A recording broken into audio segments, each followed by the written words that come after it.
Donald Trump نے دوسری بار امریکی صدر کا عہدہ سنبھال لیا۔ 47ویں صدر کی حیثیت سے حلف اٹھانے کے بعد ایگزیکٹو آرڈرز کے پہلے سیٹ پر دستخط۔ سپریم کورٹ کے چیف جسٹس جان رابرٹس نے ٹرمپ سے حلف لیا۔ اہلیہ میلانیا ٹرمپ اور فیملی ارکان بھی ساتھ موجود رہے۔ حلف اٹھانے کے بعد ٹرمپ نے چیف جسٹس اور سابق صدر بائیڈن سے مصافحہ کیا۔ ٹرمپ سے پہلے نائب صدر جے ڈی وینس نے عہدے کا حلف اٹھایا۔ حلف اٹھاتے ہی صدر کو توپوں کی سلامی دی گئی۔ تقریب میں جو بائیڈن، براک اوباما سمیت سابق صدور اور عالمی رہنماؤں کی شرکت۔ ایلان مسک، جیف بیزوس اور مارک زکربرگ بھی تقریب میں شریک ہوئے۔ وزیر داخلہ محسن نقوی نے پاکستان کی نمائندگی کی۔ حلف برداری کی تقریب کے بعد مہمانوں کی پرتکلف کھانے سے تواضع۔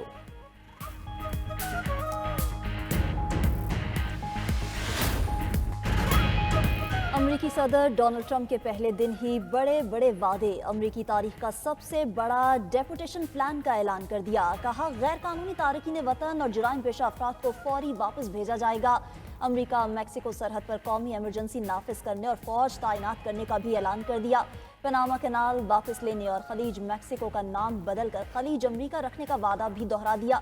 حلف اٹھانے کے بعد افتتاحی خطاب میں ٹرمپ نے کہا کہ ملک میں نیشنل انرجی ایمرجنسی لگا کر ڈرلنگ شروع کریں گے، تیل اور گیس کی قیمتیں کم کریں گے، مہنگائی نیچے لانے کے لیے فوری اقدامات کریں گے، امریکی شہریوں کے بجائے دیگر ممالک پر ٹیرف بڑھائیں گے، امریکہ ایک بار پھر دنیا کا سب سے بڑا مینوفیکچرنگ ملک بنے گا، امریکہ میں شدت پسند اور کرپٹ اسٹیبلشمنٹ ہے، سیاسی اسٹیبلشمنٹ کا قبضہ ختم کریں گے۔ ادھر ٹرمپ کو فاشسٹ قرار دینے والے جنرل مارک ملی کی تصویر پینٹاگون کی دیوار سے ہٹا دی گئی۔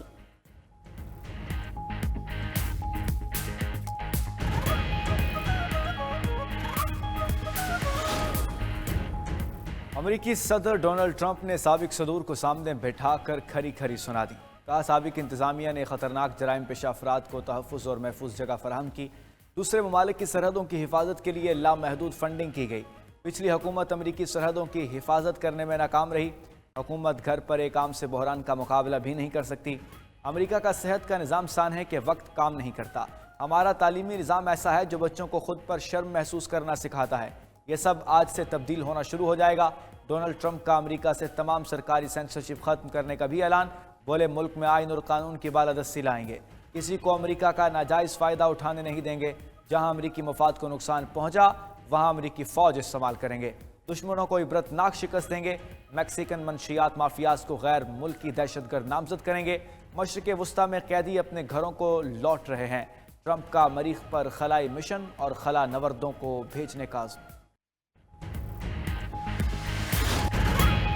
امریکی صدارتی بینڈ اور نوجوان موسیقاروں کا ٹرمپ کو گارڈ آف آنر پیش۔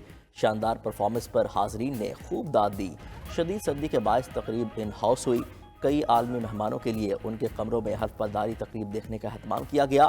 پریڈ ایرینا میں عوام کے لیے بڑی سکرینیں لگائی گئیں، جہاں ملک بھر سے تقریباً 2 لاکھ سے زائد افراد نے شرکت کی۔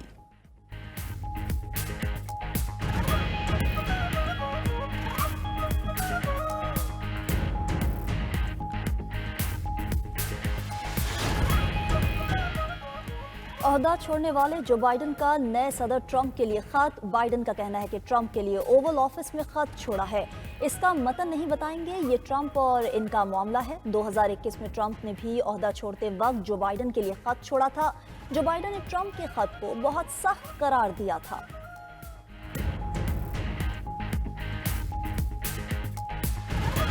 پر 92 نیوز کی نان سٹاپ کوریج، پل پل کی صورتحال صرف 92 نیوز کی سکرین پر۔ نامور تجزیہ کاروں کے بے لاک تبصرے سب سے بڑی ٹرانسمیشن کا حصہ۔ ریپبلکن رہنما ساجد طارر نے کہا ٹرمپ کے خطاب سے واضح ہو گیا، مضبوط امریکہ ٹرمپ کی ترجیح ہے، عوام سے کیے وعدوں پر کوئی سمجھوتا نہیں ہوگا، لا اینڈ آرڈر میں بڑی تبدیلیاں آنے والی ہیں، 50,000 لوگ فارغ ہو سکتے ہیں۔ عالمی سطح پر بھی ٹرمپ نے ہمیشہ کنارہ کشی کی پالیسی اپنائی۔ ڈیموکریٹک رہنما آغا محمد صالح کہتے ہیں ٹرمپ کے اقتدار سنبھالنے کے بعد عالمی سطح پر تعلقات میں تبدیلی نہیں آئے گی۔ پاکستان کے ساتھ تعلقات میں بھی کسی تبدیلی کا امکان نہیں۔ سابق سفیر نجم ثاقب نے کہا بطور پاکستان ہمارے لیے ضروری ہے کہ ہم اپنی اسٹریٹجک اہمیت کو جانیں اور اس کے مطابق خود کو بدلیں تاکہ بیرونی ممالک ہمارے پاس آنے پر مجبور ہو جائیں۔ صدر مملکت آصف علی زرداری کی ڈونلڈ ٹرمپ کو صدارت کا حلف اٹھانے پر مبارکباد۔ نئے امریکی صدر کے لیے نئے خواہشات کا اظہار کیا۔ وفاقی وزیر دفاع خواجہ آصف نے کہا